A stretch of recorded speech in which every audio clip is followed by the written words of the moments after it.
지금 이 순간 우리들이 이 영상을 마주하고 있다는 사실은 어쩌면 단순한 우연만으로는 설명되기 어렵습니다. 지평선 너머에 무엇이 기다리는지는 누구도 말할 수 없지만 그 침묵은 텅 빈 공백이 아니라 오늘을 더 깊게 살게 만드는 숨쉴 틈이 됩니다. 우주에는 그런 경계가 실제로 존재한다고 하는데요. 일부 연구자들은 블랙홀 가까이에 사건의 지평선이라는 선이 생기고 그 선을 넘으면 빛조차 되돌아오지 못한다고 설명합니다. 그 선은 눈에 보이지 않지만 넘어가는 순간부터 바깥에서는 더 이상 그 안에서 무슨 일이 벌어지는지 확인할 수 없게 됩니다. 그래서 사건의 지평선은 우리들이 모든 것을 알 수 없다는 사실을 가장 선명하게 보여주는 우주의 비유가 됩니다. 그리고 우주가 이미 그 답이 될 수 있다면 우리들은 그 답을 향해 질문의 방향을 올바르게 사용해야 하는 거죠.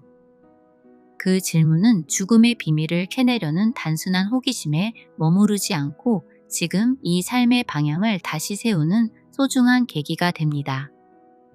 우리가 무엇을 위해 웃고 무엇을 위해 버텼으며 또 무엇을 위해 사랑했는지를 스스로에게 다시 묻게 되는 성찰의 자리인 셈입니다. 오늘 제가 준비한 이야기는 죽음을 포장하거나 외면하는 대신 그 경계 앞에 서서 삶을 비추어 보는 과정입니다. 죽음을 응시할 때 오히려 우리들의 일상이 얼마나 빛나는지 발견하고 싶은 간절한 바람을 담았습니다. 요즘 저는 마음을 공부하고 철학을 읽으며 심리와 영성의 길을 따라가고 있지만 불안이 완전히 사라지지는 않는다고 고백합니다. 영성을 말하는 채널을 운영해도 마음이 버거운 날은 오고 삶의 무게 앞에서는 누구나 흔들릴 수 있습니다. 판사도 의사도 철학자도 심리학자도 종교를 깊이 다루는 사람도 겉으로는 흔들림이 없어 보여도 말하지 않는 두려움과 약함을 마음속에 품고 있을 것입니다. 내려놓음이 답이라는 것을 알면서도 지친 하루 끝에는 마음이 다시 요동칠 때가 있고 그럴 때마다 저는 걷곤 합니다. 걷다 보면 한 걸음 한 걸음이 흐트러진 생각을 조용히 정돈해주고 어느새 저는 다시 지금 이 순간으로 돌아오게 됩니다. 그저 앉아서 걱정을 키우기보다 몸을 움직이며 마음의 방향을 바꿔보는 일이 저에게는 가장 정직한 수행처럼 느껴집니다. 저는 영혼과 사후세계, 그리고 의식의 신비를 공부할수록 더 알고 싶어지는데요. 그 욕구가 가끔은 버거워도 마음이 끌리는 방향으로 살아보는 것이 결국 제 삶을 더 행복하게 만든다고 느낍니다. 3년 넘게 가치토커 채널을 운영하며 수많은 가르침을 읽고 정리했지만 가르침 끝에 마주한 진리는 아주 단순한 곳에 있었습니다. 그리고 그 과정에서 저는 우리 의식이 현실을 대하는 방식이 삶의 풍경을 바꾼다는 체감도 자주 하게 됩니다. 관찰자의 시선으로 나를 바라보는 연습은 감정에 끌려가기보다 감정을 다루게 만드는 힘이 됩니다. 불안도 결국은 성장의 재료이고 행복도 결국은 성장의 결과입니다. 빛을 이해하려면 어둠을 지나게 되고 우리들은 반대의 경험 속에서 조화라는 언어를 배웁니다. 태극의 흐름이 말하듯 세상은 서로 다른 힘이 맞물리며 움직입니다. 그래서 전쟁과 상실 같은 장면 앞에서도 우리들은 더 큰 사랑을 배우고 싶다는 마음을 버리지 않게 됩니다. 그리고 가만히 들여다보면 이 모든 생각의 뿌리에는 늘 삶과 죽음이 함께 있습니다. 삶과 죽음이 이어져 있다는 말을 들을수록 죽은 뒤의 의식이 어디로 향하는지에 대한 궁금증은 더 선명해집니다. 결국 우리들은 죽기 전에는 알 수 없다는 사실을 품고 살아가며 그래서 그 미지는 더 매력적으로 남습니다. 하지만 그 매력은 때때로 불안으로도 이어집니다. 그래서 오늘 의식이 육체의 경계를 넘어설 때 어떤 체험이 일어나는지 조용히 따라가 보려 합니다. 오랜 시간 동안 인류는 삶이 끝난 뒤에 마주할 세계에 대해 끊임없이 질문을 던져왔습니다. 이러한 내면의 울림은 우리를 예상치 못한 진실 앞으로 데려다 주기도 합니다. 그 깊어진 생각의 끝에서 우리는 한 과학자의 놀라운 기록을 마주하게 됩니다. 현대 심리학이 토대를 세운 과학자 칼 융이 직접 겪은 깊은 통찰에 관한 이야기입니다. 1944년 봄 69세의 칼 융이 겪은 일은 과학계에 커다란 질문을 던집니다. 심장질환으로 병원에 입원한 그에게 의료진은 생존 가능성이 희박하다는 판정을 내렸습니다. 임상적 사망 상태에서 그가 목격한 것은 무엇이었을까요? 일부 연구자들은 그가 남긴 기록이 의식의 신비를 푸는 열쇠가 될 수 있다고 평가합니다. 육체가 멈춘 순간 칼 융은 상식을 벗어난 놀라운 세계를 경험하기 시작했습니다. 그는 자신의 몸을 벗어나 우주로 나아가 지구를 내려다 보았다고 증언했습니다. 융은 지구라는 행성 밖으로 나가 먼 우주에서 푸른 지구를 바라보고 있었다고 말했습니다. 그 아름다운 푸른빛은 언어로 표현할 수 없을 정도였다고 회상했습니다. 우리들이 주목해야 할 사실은 1944년 당시에는 지구를 밖에서 본 인공위성 사진이 전혀 없었다는 점입니다. 최초의 지구 사진은 1968년 아폴로 8호에 의해서야 세상에 나왔습니다. 하지만 칼 융이 묘사한 풍경은 나중에 공개된 실제 사진과 놀라울 정도로 일치했습니다. 과학적 회의론에도 불구하고 융은 자신이 목격한 세계를 의심하지 않았습니다. 융은 그곳에서 고대 사원과 같은 빛의 구조물 안으로 들어가게 됩니다. 그 안에서 그는 놀라운 지혜를 마주합니다. 그것은 자신의 과거와 현재, 그리고 미래가 하나로 연결된 거대한 지혜의 덩어리였죠. 그리고 그곳에서 그는 한 존재를 만나는데요. 그 존재는 말로 소통되지 않는 존재였던 것입니다. 대신 따뜻한 생각의 흐름으로 융에게 메시지를 전달했습니다. 삶은 단순히 인격을 위한 학교가 아니라 영혼을 위한 학교라는 내용이었습니다. 죽음 너머에는 끝이 아니라 새로운 문이 있다는 사실을 깨닫게 해주었습니다. 이 메시지를 받은 순간 융은 엄청난 평온함에 감싸입니다. 그곳의 평화는 지구 위에서는 절대 경험할 수 없는 종류의 것이었습니다. 하지만 그는 아직 지상의 임무가 남아있다는 목소리를 듣게 됩니다. 고통스럽게도 그는 현실로 돌아와야 했던 것입니다. 융은 이 놀라운 경험을 겪은 후 당시 과학계의 편견을 정확히 알고 있었습니다. 그의 체험이 망상으로 낙인 찍힐 수 있다는 것을 충분히 이해했던 것입니다. 평생 쌓아 올린 심리학자로서의 명성과 업적이 단 하나의 고백으로 무너질 수 있다는 위험성도 잘 알고 있었습니다. 하지만 칼 융은 두려움에 굴하지 않았습니다. 대신 그는 더 깊은 통찰을 선택했습니다. 자신의 경험을 자서전에만 기록하고 공식적인 학술 논문으로 발표하지 않기로 결정한 것입니다. 이것은 두려움의 결과가 아니었습니다. 오히려 시간이 올바른 이해를 만들 것이라는 심리학자로서의 깊은 믿음이었습니다. 칼 융은 현재의 과학이 준비되지 않았다면 진실을 무리하게 전파하는 것은 오히려 해가 될 수 있다고 판단했습니다. 하지만 미래의 어떤 시점에서 인류의 의식이 진화하고 과학이 발전할 때 그의 경험이 올바르게 이해될 날이 올 것이라고 믿었던 것입니다. 그리고 실제로 그런 일이 일어났습니다. 수십 년이 흐르면서 임사체험 연구가 축적되었습니다. 신경과학과 양자 물리학이 발전했습니다. 그리고 현대의 학자들이 칼 융의 기록을 다시 조명하기 시작했죠. 그의 예상은 정확했던 것입니다. 이제 칼 융의 비밀은 더 이상 비밀이 아닙니다. 그의 자서전에 기록된 경험과 통찰이 세상에 알려지게 되었습니다. 그리고 그 메시지는 정확히 지금 우리들이 필요로 하는 진리를 담고 있습니다. 칼 융이 우리에게 보여주는 것은 무엇일까요? 그것은 진리가 때를 기다린다는 사실입니다. 올바른 통찰을 가진 자는 성급해하지 않습니다.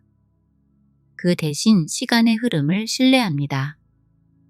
현명한 사람은 자신의 영혼이 발견한 진실을 보호하되 억압하지 않습니다. 칼 융은 1961년 출간된 자서전인 기억, 꿈, 사상을 통해 자신의 경험을 공식적으로 기록했습니다. 일부 연구자들은 그의 임사 체험을 뇌의 산소 부족으로 인한 환각이라고 주장하기도 했습니다. 하지만 칼 융은 굴하지 않았죠. 왜냐하면 그는 그것이 진실임을 알고 있었기 때문입니다. 그 진실이 인정받을 날을 기다리면서도 자신의 학문을 계속 발전시켜 나갔습니다. 실제로 칼 융은 이 병상 이후 가장 많은 연구 성과를 남겼습니다. 그의 임사 체험이 그에게 준 깨달음과 용기가 그의 학문을 더욱 깊고 풍요롭게 만들었던 것입니다. 위대한 통찰을 가진 자는 세상의 인정을 기다리지 않습니다. 대신 그 통찰을 자신의 삶에 구현해냅니다. 칼 융의 이야기가 우리에게 남긴 여운은 같은 시대를 살아간 또 다른 한 사람의 기록으로 이어집니다. 그 기록은 삶의 끝에서 다시 삶을 선택한 한 여성의 이야기입니다. 2006년 홍콩 한 병원의 중환자실에는 생명의 끝자락에 선 한 여성이 있었습니다. 그녀의 이름은 아니타 무르자니입니다. 4년 동안 림프종이라는 악성암과 싸워온 그녀의 몸은 더 이상 견딜 수 없는 상태였습니다. 종양은 레몬 크기만큼 커져 있었고 모든 장기가 기능을 멈춘 상태였죠. 의사들은 가족들을 모아 오늘 밤을 넘기기 어려울 것 같다는 절망적인 말을 전했습니다. 그렇게 그녀는 혼수 상태에 빠집니다. 정확히 30시간 동안의 그 경험이 그녀의 인생을 완전히 바꿔놓았다고 합니다. 의식이 없는 상태였지만 그녀는 모든 것을 보고 있었습니다. 의사들의 대화, 복도에서 오가는 의료진들의 속삭임, 심지어 자신의 오빠가 비행기를 타고 오는 장면까지 목격했습니다. 이것은 일반적인 감각으로는 불가능한 일입니다. 물리적인 눈과 귀가 없는데 어떻게 이런 일이 가능했을까요? 일부 연구자들은 이를 의식이 확장이라고 설명합니다. 아니타는 그 체험을 설명하며 삶을 하나의 거대한 창고에 비유했습니다. 그 창고는 끝없이 넓고 깊은 어둠으로 가득하지만 우리들은 손에 쥔 작은 손전등 한 개로 비춰지는 부분만 현실이라고 여기며 살아간다고 말합니다. 손전등이 비추는 좁은 영역이 전부라고 믿는 동안 우리는 그 바깥의 세계를 상상조차 하지 못한 채 하루를 살아가게 됩니다. 하지만 죽음의 경험은 그 창고 전체에 한꺼번에 불이 켜지는 순간처럼 다가왔다고 그녀는 말합니다.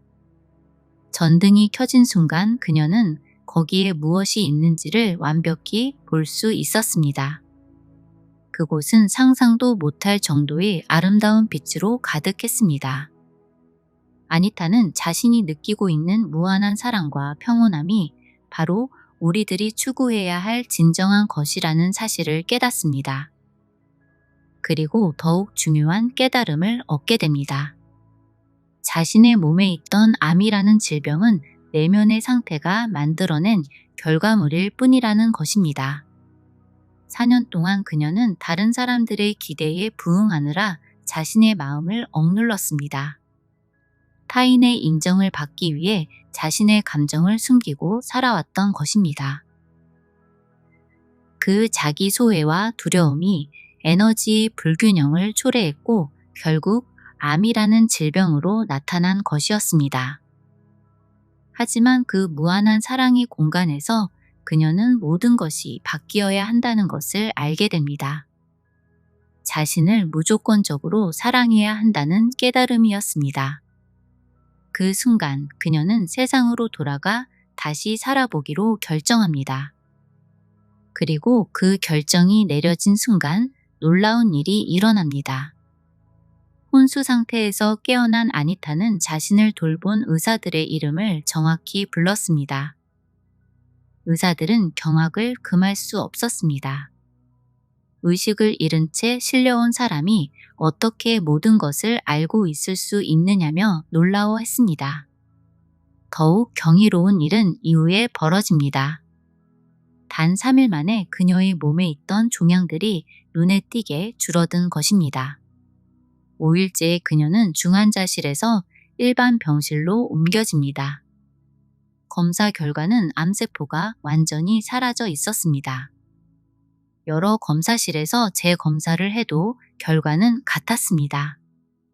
의사들은 이것을 의학적으로 설명할 수 없다며 기적이라고 부를 수밖에 없었습니다. 그런데 생각해보면 이것이 정말 불가능한 일일까요? 칼 융은 평생 우리들의 마음이 정말로 단순한 화학 작용일 뿐일지 아니면 우주의 깊은 차원과 연결되어 있는 것은 아닐지에 대한 질문을 던져왔습니다. 아니타의 기적적 회복은 우리들의 의식이 우리들의 현실을 만든다는 가능성을 보여줍니다. 일부 연구자들은 이를 현대 양자 물리학이 관찰자 효과와도 맥을 같이 한다고 설명합니다.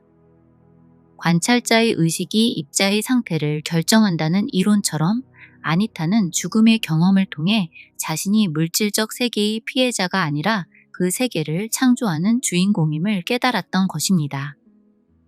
그녀의 자기 수용의 순간이 모든 것을 바꿔놓았던 것입니다. 칼 융과 아니타 무르자니의 경험은 우리 삶을 바라보는 시선을 조용히 바꿔놓는 메시지를 남깁니다. 두 사람의 체험에는 분명한 공통점이 있습니다. 그 공통점은 우리가 자아라고 믿어왔던 것이 생각보다 훨씬 좁고 제한된 틀일 수 있다는 사실을 보여준다는 점입니다. 융은 이를 페르소나라고 불렀습니다. 페르소나는 가면을 의미합니다. 우리들은 사회 속에서 살아가기 위해 자신의 진정한 모습을 덮고 가면을 쓰게 됩니다. 직장인으로서의 나, 자녀로서의 나, 친구로서의 나처럼 우리들은 계속 다른 가면을 쓰고 다니는 겁니다. 하지만 그 가면 너머에는 우리들의 진정한 모습인 그림자가 있는데요. 이것을 억누르면 억누를수록 우리들의 마음은 아파하는 겁니다. 그리고 그 아픔이 때로는 깊은 질병과 고통으로 나타나죠. 아니타가 겪은 암이 바로 그것이었던 셈입니다. 칼 융은 인간의 성장 과정을 개성화라고 불렀습니다. 그것은 자신의 좁은 자아를 넘어 무의식의 깊은 영역을 통합하는 과정입니다. 우리들이 진정한 자신이 되는 여정이라고 할 수 있습니다. 아니타는 죽음의 경험을 통해 이 개성화의 최고 지점에 도달했던 것입니다. 그 상태에서 그녀는 자신이 단순한 병든 육체나 특정 이름이 아니라는 것을 알게 됩니다. 자신은 우주와 연결된 무한하고 강력한 에너지, 그 자체라는 것을 깨달았던 것입니다. 그리고 그 깨달음이 그녀의 몸을 변화시켰습니다. 누군가는 아직 살아있는 우리는 그런 체험을 할 수 없다고 여기기도 합니다. 하지만 칼 융이 평생 우리들에게 전한 메시지는 우리들은 지금 이 순간에도 무의식과 소통할 수 있다는 사실입니다. 우리 안에는 진정한 자신의 목소리라는 무한한 나침반이 이미 존재합니다. 그것은 직관입니다. 직관은 우리들이 이미 알고 있는 것에 의존하는 이성과 다릅니다. 이성은 과거의 데이터에 의존하지만 직관은 무한한 가능성의 공간에서 나오는 지혜입니다. 아니타는 우리들에게 직관을 신뢰하라고 강조합니다. 일상에서 느끼는 미묘한 떨림이나 왠지 모를 확신들은 절대 무시해서는 안 됩니다. 그것은 무한한 자아가 우리에게 보내는 초대장인 것입니다. 칼 융은 우리들이 경험하는 우연들이 사실은 우연이 아니라고 말했습니다. 그는 이를 동시성이라고 불렀습니다. 의미 있는 일치라는 뜻입니다. 우리들이 어떤 생각을 하고 있을 때 그것과 정확히 맞아떨어지는 외부 사건이 일어나는 경우가 있습니다. 일부 연구자들은 이것이 단순한 우연이 아니라 의식이 물질을 창조한다는 사실을 보여주는 현상이라고 분석합니다. 아니타도 같은 경험을 했습니다. 그녀는 직관이 자신을 올바른 곳으로 이끈다고 느꼈던 것입니다. 그리고 그 직관을 따를 때마다 삶에 기적이 일어났습니다. 여기서 중요한 깨달음이 있습니다. 우리들은 보통 외부의 환경이 우리들을 고통스럽게 만든다고 생각합니다. 하지만 실제로는 우리 내부의 생각이 외부 현실을 창조하고 있을 수도 있다는 것입니다. 우리들이 어떤 의식으로 세상을 바라보느냐에 따라 우리들이 경험하는 세상이 완전히 달라진다는 뜻입니다. 두려움을 기반으로 생각하면 우리들의 현실은 계속 결핍으로 가득 차게 됩니다. 하지만 사랑을 기반으로 생각하면 우리들의 현실은 풍요로움으로 가득 차게 됩니다. 아니타가 죽음의 경험에서 느낀 무한한 사랑의 에너지가 그녀의 육체를 즉시 반응하게 만들었던 것처럼 말입니다. 이제 우리들이 실제로 할 수 있는 것들을 이야기해 보겠습니다. 첫째는 자신을 무조건적으로 사랑하는 것입니다. 우리들은 흔히 무언가를 성취한 후에 자신을 사랑하려고 합니다. 더 훌륭해져야 사랑받을 수 있다고 생각하죠. 하지만 아니타는 우리들은 이미 완벽하고 충분하며 사랑받기에 합당하다고 말합니다. 무언가를 더 증명하지 않아도 존재하는 것만으로도 괜찮다는 뜻입니다. 둘째는 자신의 진정한 목소리에 귀를 기울여야 합니다. 다른 사람들의 기대와 사회적 잣대에 맞추다 보면 우리들은 자신의 진정한 감정을 잃어버리죠. 그것이 축적되면 질병이 되거나 깊은 불행으로 나타나게 되는 겁니다. 우리는 바쁘게 흘러가는 하루 속에서도 스스로에게 돌아오는 조용한 시간이 필요합니다. 그 고요 속에서 내가 진짜 원하는 방향이 무엇인지, 내 영혼이 편안해지는 삶이 무엇인지 자연스럽게 들리기 시작하죠. 셋째는 직관을 신뢰하고 그것이 이끄는 대로 따라가는 것입니다.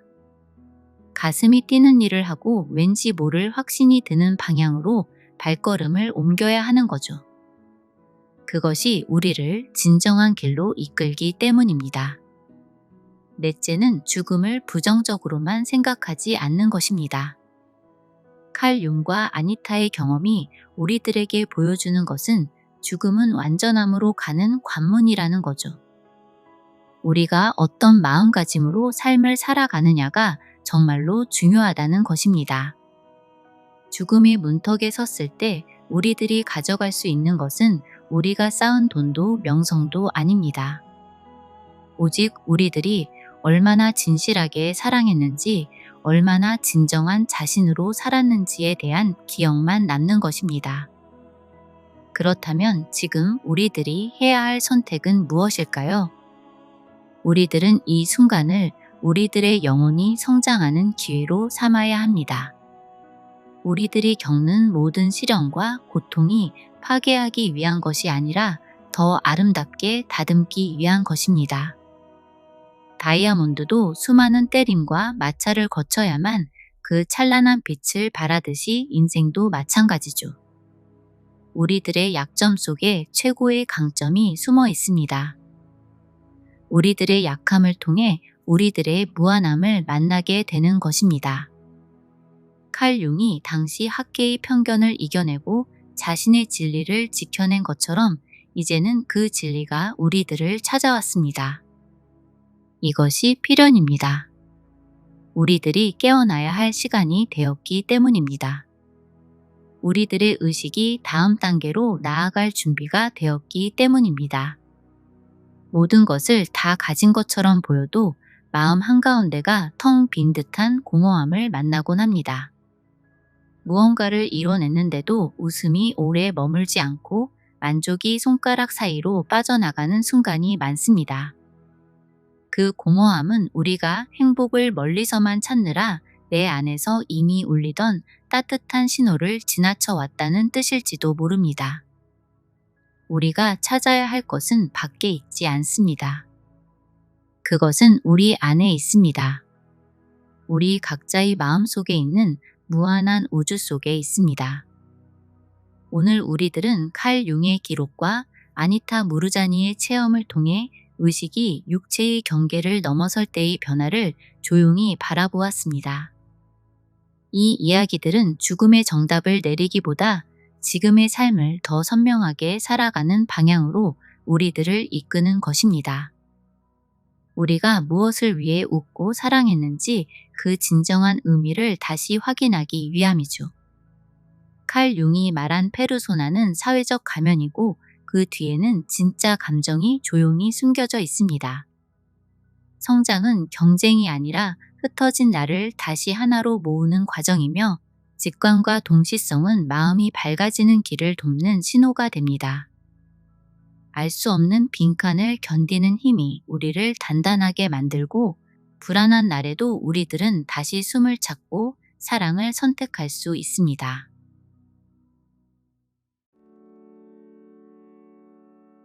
며칠 전 저는 불안한 마음에 4년 만에 건강검진을 받았고 다행히 대부분 정상이라는 결과를 확인했는데요.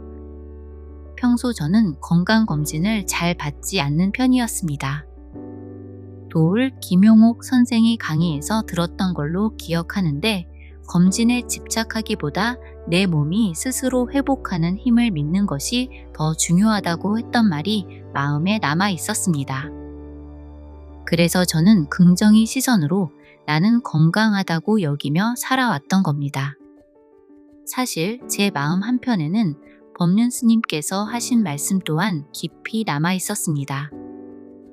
병을 알기 전에는 편안하게 살다가 병이 있다는 사실을 알게 된 뒤 오히려 더 괴로워지는 경우가 있다는 가르침이었죠. 저는 그 말을 제 방식대로 받아들이며 괜히 더 불안해질까봐 지난 4년 동안 건강검진을 피하며 지내왔던 것 같습니다. 그러던 중 건강검진은 불안을 키우는 일이 아니라 위험을 키우지 않기 위한 최소한의 점검이라는 말을 듣게 되었습니다. 나라에서 마련한 기회를 활용하는 것이 오히려 나를 지키는 선택이 될 수 있다는 이야기였습니다. 그 순간부터 제 생각은 자연스럽게 다른 방향으로 흐르기 시작했습니다. 긍정적으로 사는 것과 현실을 외면하지 않는 것은 다른 문제라는 걸 깨달았죠. 불안을 키우지 않되 겸허하게 할 일은 하면서 받아들이는 태도가 오히려 마음을 더 단단하게 만든다는 쪽으로 마음이 이동했습니다. 그래서 저는 혹시 모를 위험을 크게 만들지 않기 위해 조용히 점검하고 안심하는 쪽을 선택하게 되었습니다. 며칠 전 검사 결과는 다행히 대부분 정상이라는 말을 들었고 그 순간 저는 숨이 한 번 더 깊게 들어오는 걸 느꼈습니다. 그리고 그 결과는 지금의 삶이 너무나 소중하기에 더 건강하게 오래 살고 싶다는 마음이 제 안에 분명히 존재한다는 사실을 깨닫게 해주었습니다. 불안은 밀어낼 대상이 아니라 사랑으로 넘어가는 다리입니다. 작은 선택 하나가 삶의 결을 바꾸고 그 변화가 우리들을 더 부드럽게 만듭니다. 불안을 없애려 하기보다 사랑으로 건너는 선택이 우리를 더 단단한 삶으로 이끈다는 것을 꼭 기억하시길 바랍니다.